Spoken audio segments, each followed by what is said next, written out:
students. Today I shall discuss about the family and kinship. First we need to know the meaning of family. A family is a group of persons directly linked by kin connections and the adult member of which assume responsibility for caring for children. It is the place where father, mother, their married and unmarried children, and sometimes their uncle, aunt, and their children stay together under the same roof. Significance is that each one of us born into a family.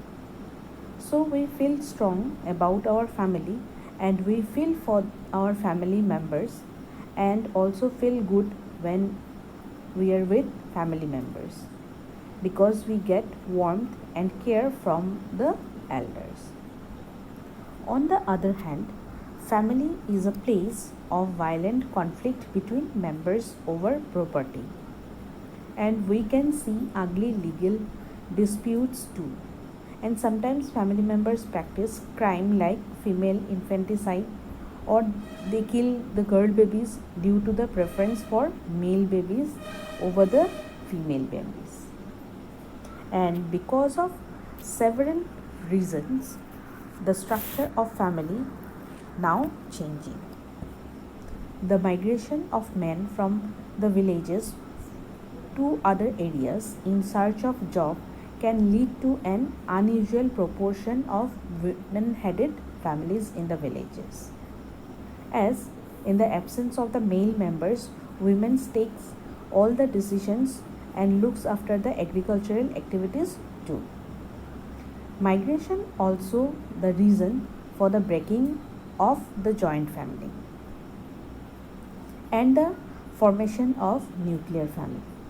When a war takes place, changes are purposely brought about because when one group wins over the other group, at that time the victorious group tries to impose their rules on the defeated groups.